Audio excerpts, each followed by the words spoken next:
17 फरवरी 1931 को गांधी और इरविन के बीच बातचीत हुई। इसके बाद 5 मार्च 1931 को दोनों के बीच समझौता हुआ। भगत सिंह के समर्थक चाहते थे कि गांधी इस समझौते की शर्तों में भगत सिंह की फांसी रोकना शामिल करें, लेकिन गांधी जी ने ऐसा नहीं किया। 1931 का वो साल जब केवल 23 साल के भगत सिंह देश के लिए सूली पर चढ़ गए। जब कभी भी भगत सिंह की शहादत की बात होती है तो महात्मा गांधी की चर्चा जरूर आ जाती है, खासकर उनकी भूमिका को लेकर। भगत सिंह के फांसी से दुखी कई लोगों ने महात्मा गांधी को जिम्मेदार ठहराया। इसके साथ ही यह दलील दी गई कि गांधी चाहते तो भगत सिंह की फांसी रुक सकती थी, लेकिन उन्होंने ऐसा नहीं किया। उस वक्त भी लोगों ने महात्मा गांधी की आलोचना की थी और वर्तमान दौर में भी गांधी के आलोचक इसी विषय को लेकर उनकी और स्वतंत्रता को लेकर उनकी लड़ाई की आलोचना करते हैं। लेकिन क्या सच में महात्मा गांधी भगत सिंह की फांसी नहीं रोकना चाहते थे? इस विषय को लेकर सालों से चली आ रही बहस को तथ्यों के साथ समझने की कोशिश करते हैं। पूर्ण स्वराज को लेकर गांधी और भगत सिंह के रास्ते बिल्कुल अलग थे। गांधी अहिंसा को सबसे बड़ा हथियार मानते थे और उनका कहना था कि आंख के बदले में आंख पूरे विश्व को अंधा बना देगी, जबकि भगत सिंह का साफ मानना था कि बहरों को जगाने के लिए धमाके की जरूरत होती है। 7 अक्टूबर 1930 को भगत सिंह, सुखदेव और राजगुरु को फांसी की सजा सुनाई गई थी। उनकी फांसी के लिए 24 मार्च 1931 की तारीख तय की गई। 17 फरवरी 1931 को गांधी और इरविन के बीच बातचीत हुई। इसके बाद 5 मार्च 1931 को दोनों के बीच समझौता हुआ।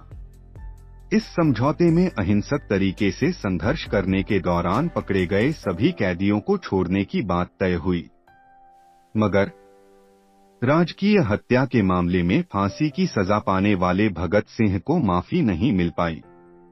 भगत सिंह के समर्थक चाहते थे कि गांधी इस समझौते की शर्तों में भगत सिंह की फांसी रोकना शामिल करें, लेकिन गांधी जी ने ऐसा नहीं किया।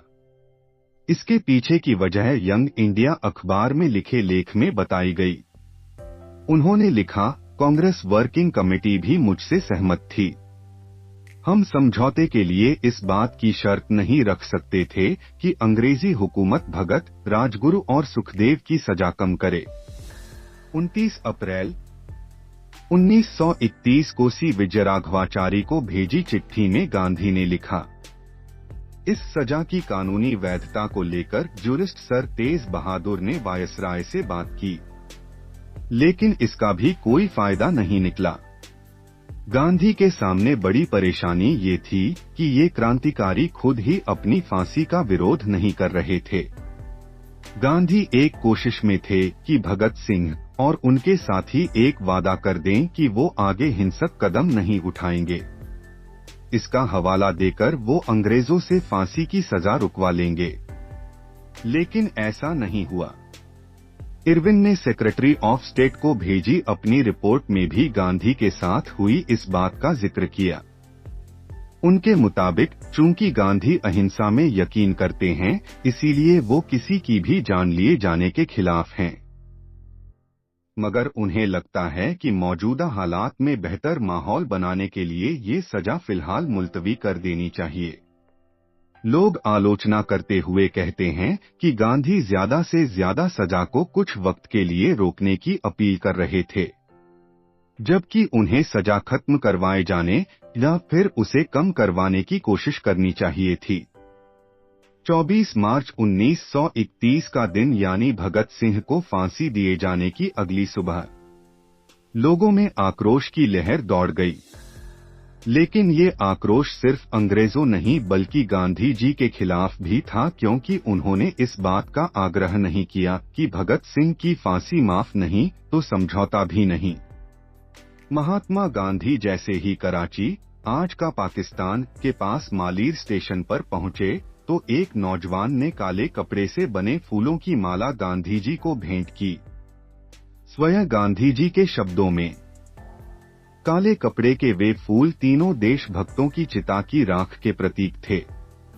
भगत सिंह की फांसी की सजा माफ कराने को लेकर गांधी जी के प्रयासों पर उठते सवाल और उसके बचाव में कुछ दिए गए तर्कों से इतर इस विषय पर मौजूद रिसर्च के आधार पर ये कहा जा सकता है कि फांसी के दिन से पहले गांधी और वायसराय के बीच जो चर्चा हुई, उसमें भगत सिंह की फांसी के मुद्दे को गांधी जी ने गैर जरूरी माना।